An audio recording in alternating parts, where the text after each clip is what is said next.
Hello everyone. So today we are going to discuss Unit 3 of the Level 3 Diploma in the Business Management, and the topic of the Unit 3 is People Management. This diploma has total 6 units. First is Communication for Business, second is Business Environment, third is People Management, fourth is Customer Service, fifth is Finance and Business, and sixth is Marketing. And today we are going to discuss People Management. So this is the unit 3, which is about people management, that how we can manage the workforce with the people in the organization.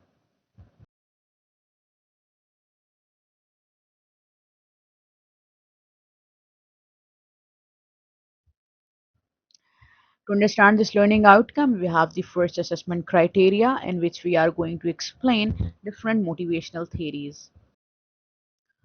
We have different theories that we are going to discuss. First is Maslow hierarchy of need, second is Herzberg two-factor theory, and the third is Vroom's expectancy theories. We are going to explain these theories one by one. So first we will explain the Maslow's hierarchy of need. The first is psychological needs. Psychological needs are the needs that are basically important for our survival. It include food, water, and shelter. When these needs are fulfilled of any individual, then he will move toward another need, which is called as safety needs. Safety need includes the stability and security. When the basic needs of the individuals has been fulfilled, that is, he got the food, he got the water, he got the shelter, then he will search for the stability and security, and he will search for the safety need. It can include, in if we talk about organizational setting, that it could include job safety and health. And after fulfilling the safety needs, we have the social needs. It includes the belonging and relationships. If we talk about in the organizational context, then it includes the teamwork and friendships. After fulfilling this, we have esteem needs. It includes recognition and respect. Again, if we talk about an organizational context, then after getting the teamwork, after getting the job safety, after getting the basic needs, the employee can have the need for achievement, status, and self esteem. And after fulfilling these needs, he can have the other need, which is called as self actualization. Self actualization is basically the personal growth and fulfillment. For example, in the organizational context, it includes realizing the potential and creativity. Then we have the other theory called as Herzberg two factors theory. It is another important theory in the organization. Well, it has different factor, as you can also see in the picture. First, we will discuss the hygiene factors. Hygiene factors include the salary, the working condition in which an employee is working, and his job security. Well, these hygiene factor don't necessarily motivate the employees, but without them, the companies can have the real mess. Like, they are not responsible to motivate the employees, but it is important to have the hygiene factor in the company, right?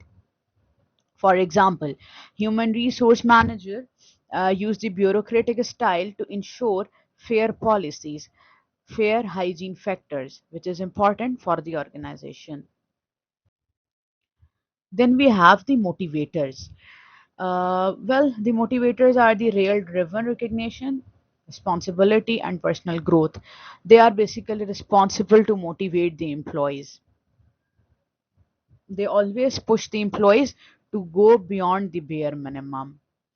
For example, the project manager adopts the transformational leadership style to motivate the employees. We can have different motivational factor, as you can see in the picture, that it include achievement, it include recognition, it include the work itself, job advancement, growth opportunities. So all these are motivating factors that can motivate the employees to go beyond his skills and do something for the organization.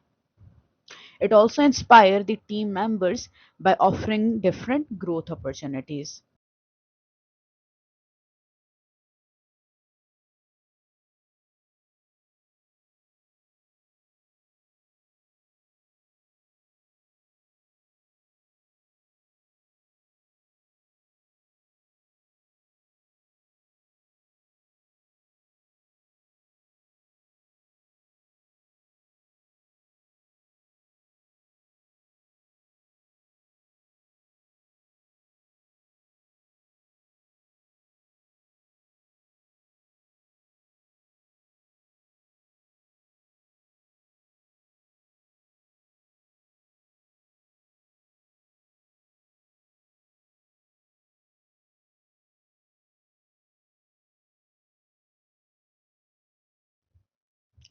Now we have the second assessment criteria in which we described different ways in which we can motivate the employees. So first is monetary rewards for the employee motivation. If we talk about the monetary rewards are always connected with the money. So the first is performance related pay. Employee receive the compensation based on their individual performance or team performance. So it can be one of the monetary rewards to motivate the employee. The second can be the bonuses, one-time payments or reward for achieving the specific goals or exceptional performance can called as bonuses. The third is commission. Commission include when employees earn any percentage of sales or profit they generate, and it is very common in sales role. Like when there is any salesman or there is an employee who is working in the sales department and he gives the sales to the company, then there can be some profit for that employee because of that sales. Then we have the profit sharing. In this, employees can receive the shares of the company's profit, which align their success with overall performance of the organization. Then we have benefits in kind. It includes non-cash perks, for example, company cars, private healthcare, free meals or discount. So it can add value beyond the salary of the employees. Then we have non-monetary rewards for employees' motivation. It does not include money. For example, it includes empowerment. Giving employees more control over their tasks can increase their job satisfaction. So this is one of the non-monetary reward that we can give the employees to motivate them. The second is the job rotation. Sometimes it is important to shift the employees between different roles or between the different department to increase the diversity skill of of the employees in the organization. Then we have the recognition. Public acknowledgement or award is very important for outstanding contribution of the employees. So it is important to recognize the employees, to recognize their outstanding contribution, to motivate them in non-monetary way. Then we have the flexible working hours. We can have different options like remote work, flexible hours, which can help the employees to maintain their work life balance, and it will motivate them to work efficiently for the company.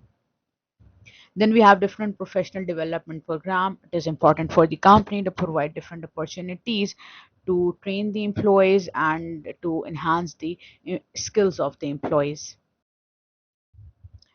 Now we have the third assessment criteria, and in this assessment criteria we will try to explain the benefits to a business of motivated employees. We have different benefits. The first one is it increased the loyalty. Motivated employees are always more committed and more loyal to the organization. Then we have second benefit, which is the improved productivity. When employees are more motivated, then they are more efficient, which always lead to more productivity and higher output for the company. Then we have greater customer satisfaction. When we have the motivated and satisfied employees, then they can provide better and better and better services, which obviously leads to more satisfied customers for the company. Then we have the fourth benefit, that is reduced absenteeism. The employees that are motivated are more likely to show up consistently, which will reduce the absenteeism in the organization. Then we have the lower staff turnover. The motivated workforce always reduces the cost and disruption associated with high employee turnover.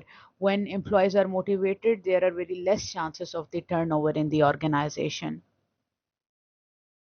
Now we have the fourth assessment criteria in which we suggest the different ways in which any business can increase the employee motivation.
Now we have the fifth assessment criteria in which we discuss that how flexible working and working from home can impact the employee's motivation and well-being and their performance. So in this slide, I will try to explain the impact of flexible working and working from home. So employees always save time and energy by avoiding long commutes. It will lead to reduce the stress and it will also increase the motivation in the employees. Without the rush to commute, the employees can enjoy more sleep, more rest, and it will ultimately improve their overall performance for the organization. When we have flexible schedule, it will always allow better work-life balance, which will give the employees time to relax and recharge and to spend the time with their family.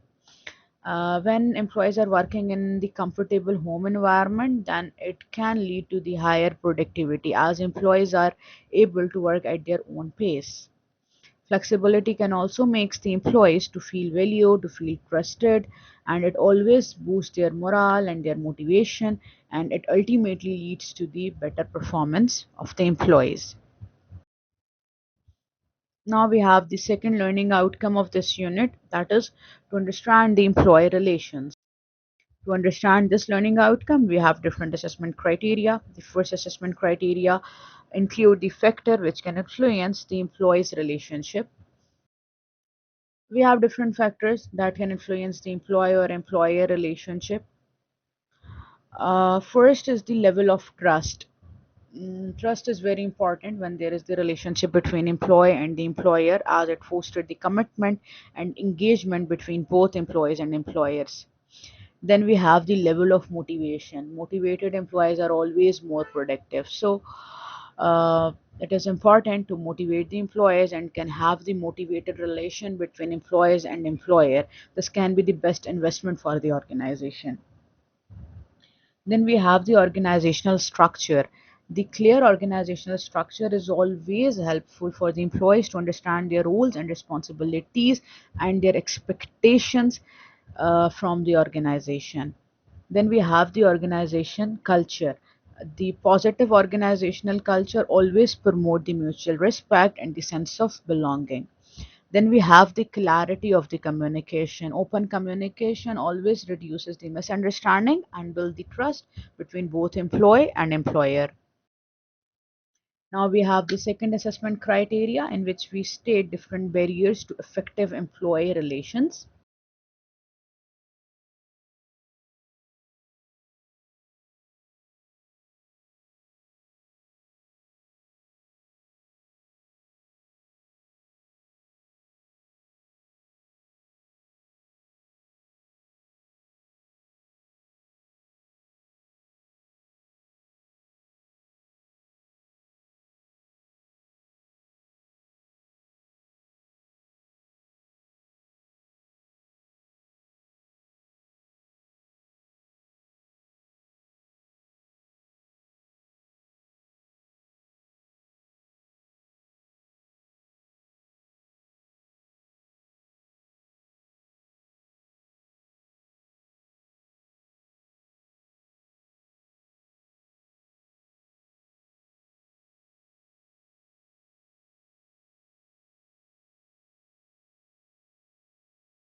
Now we have the third assessment criteria in which I will try to explain the different benefits to the business of effective employee engagement. We have different benefits of the strong employee and employer relationship. The first benefit is it reduces the conflict. When there is a strong relationship between employer and the employer, then it will lead to very few misunderstanding and disputes and conflict in the organization. It also improves the productivity. The employees always work more efficiently when they feel supported and valued. It also increased the innovation. The positive environment always encouraged the creativity and new ideas. Then the another benefit is reduced staff turnover. When the employees are satisfied, when there is a strong relationship of the employer and the employer, then they are more likely to stay committed with the organization in the long term. Another benefit is improved customer service. When employees are satisfied, then your customers are also satisfied. So motivated and engaged employees always provide better services to the customers. Now we have the fourth assessment criteria of the second learning outcome, in which I will suggest different ways in which the businesses could improve its employee relations.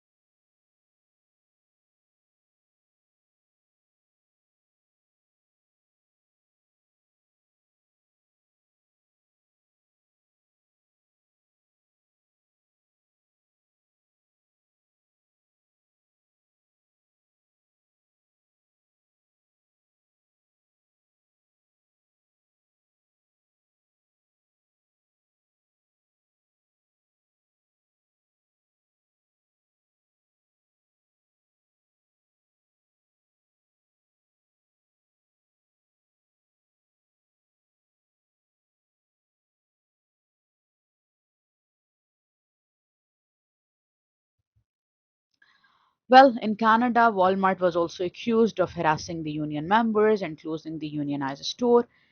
And in this case, the Walmart argued that unions' demand conflicted with its business model.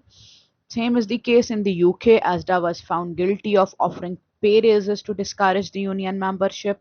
ASDA also used different anti-union tactics like distributing the CDs and interviewing the drivers. Despite of all these tactics, GMB members voted for the industrial actions at ASTA. Unfortunately, they lost again. So there is a deal between ASTA and GMB to stop the strike at the last minute. This is the brief overview of the case study. I have also pasted the link of the case study in this slide. You can check this link and you can read the case study in the detail to get the more detail or in-depth analysis of this case study. So, relating to the previous case study of the Walmart, there are different ways for the Walmart to improve the employee relations. The first one is implement open communication channels, which can allow the employees to safely express their concerns. The second is to respect the union right. It is very important for every company, and if we relate it with the Walmart, then for the Walmart to acknowledge and respect the right of the employee to unionize them without interference from the management. The third way is to offer fair compensation. It is important to provide the pay raises and benefit based on the merit, and it should be not used as a tool to discourage the union participation. Another way is to encourage the employee feedback. It is important to create the anonymous platform for the employees so that they can provide honest feedback without any fear. Another way is to train the managers on employee relation. It is important for the companies to invest in training and development of the managers so that they can handle the employee relation and conflict very effectively and in fair manner. Another way is to promote the positive work culture. It is important for any organization to build the strong work culture that values the well-being of the employees, that can respect the right of the employees along with the company goals.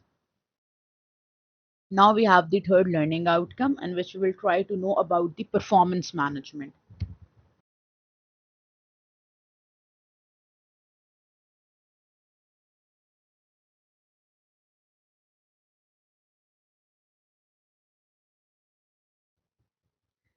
So first we will understand different monitoring techniques.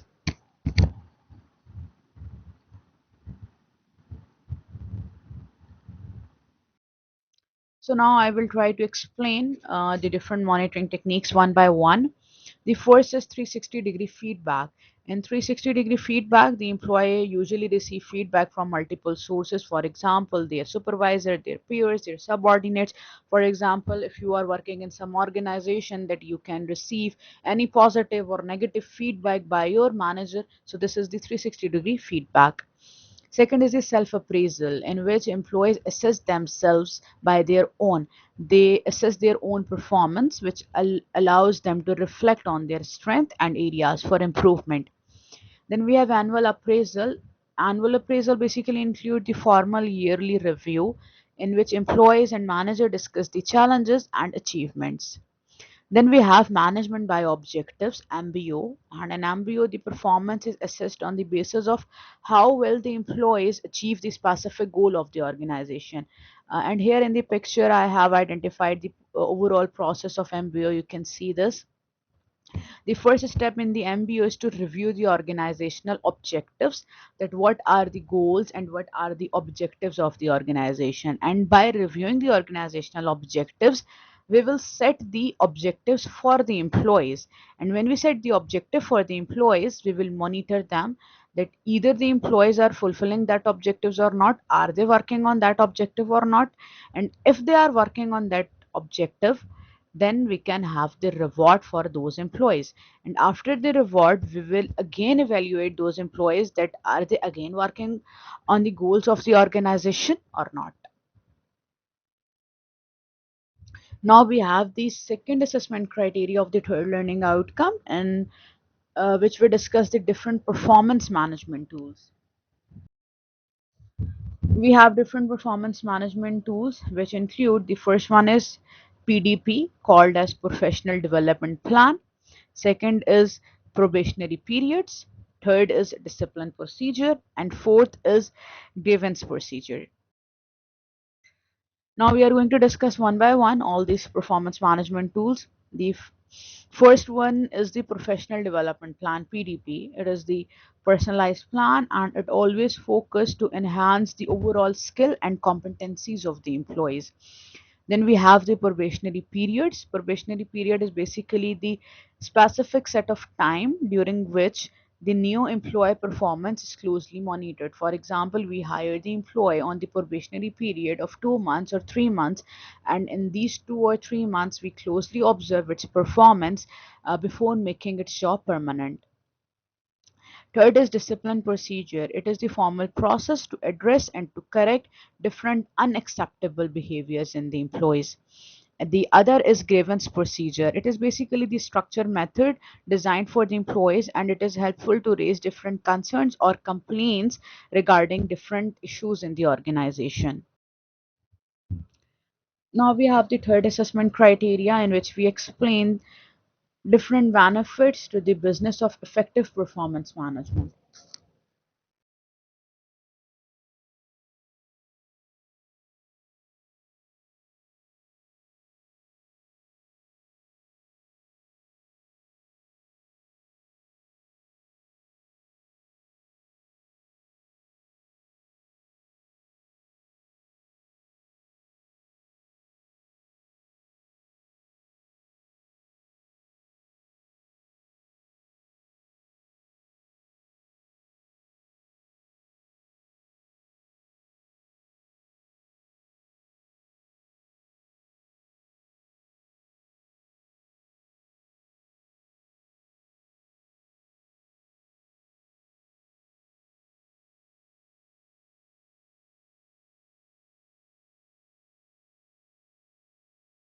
Now we have the fourth assessment criteria, in which we explain the benefit to an employee of effective performance management.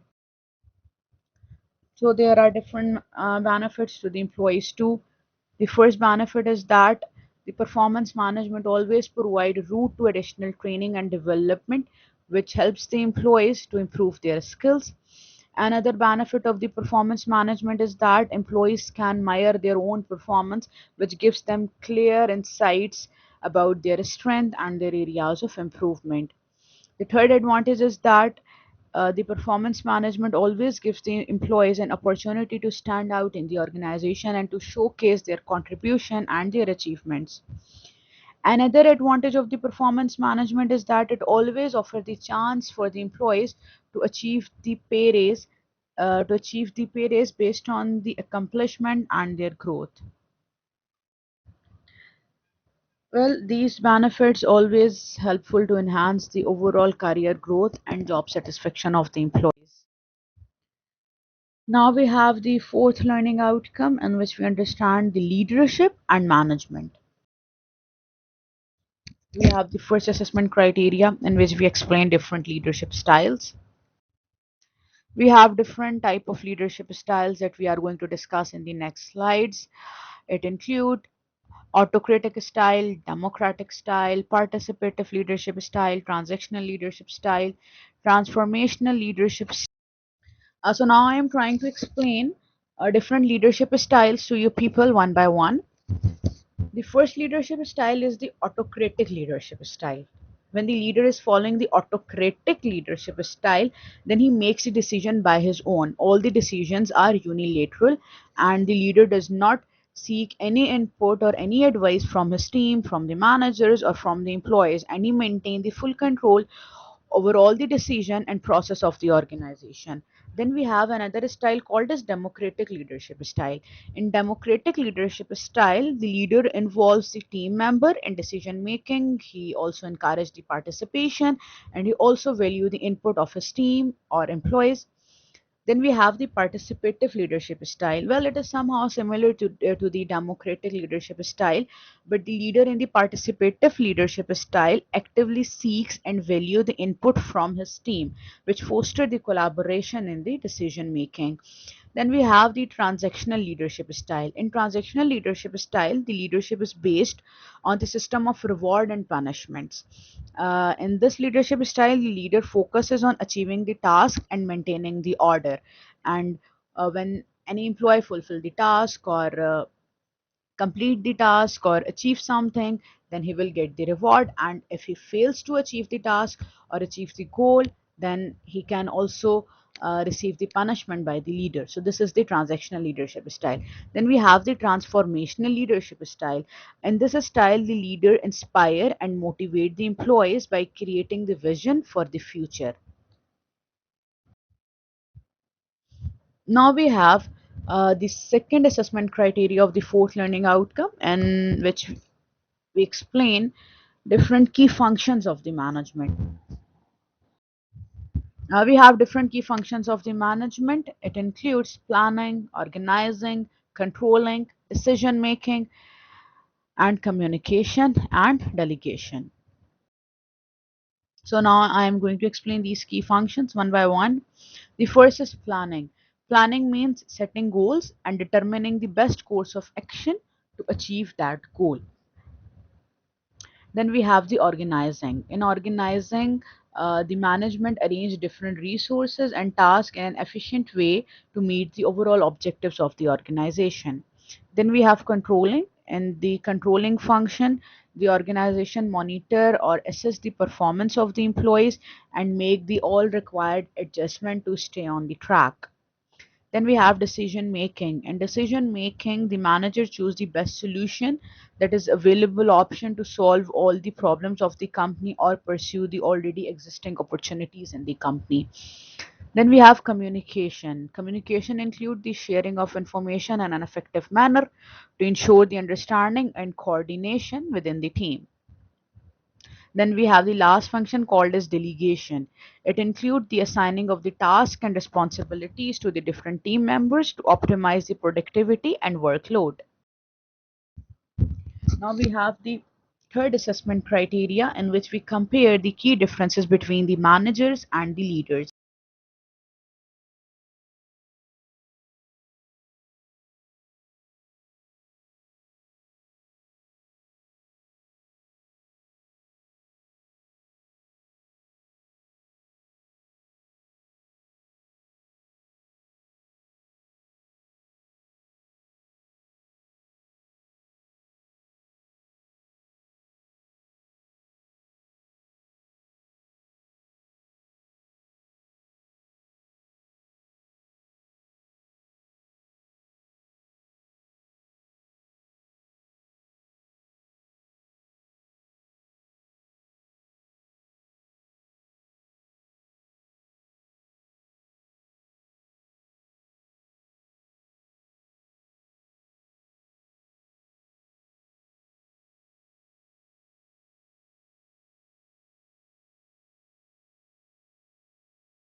Now we have the next assessment criteria of the fourth learning outcome, in which we will suggest different ways in which the businesses can improve how it leads and manage its employees. So there is another case study. I will give you people the brief overview of the case study. The case study is about the Elon Musk, who is the CEO and founder of the Tesla and SpaceX.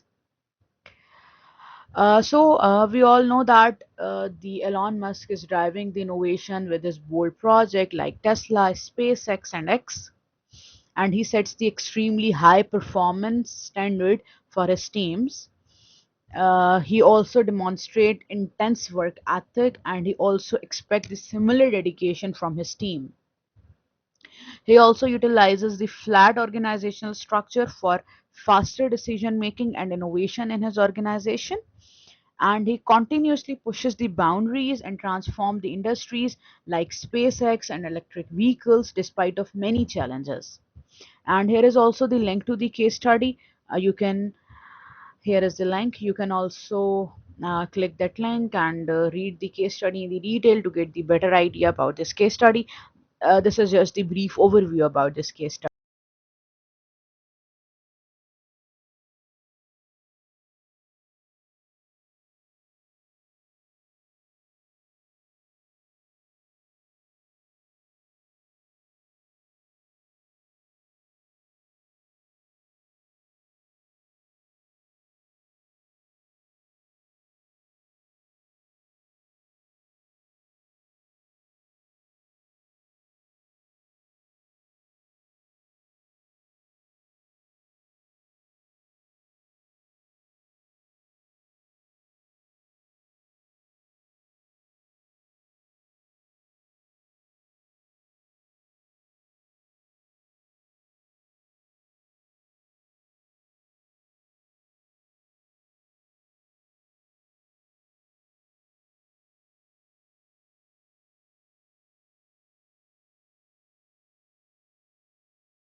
Thank you so much. This is all about the Unit 3 People Management of the Level 3 Diploma of the Business Management. If you have any question, always feel free to ask. Thank you.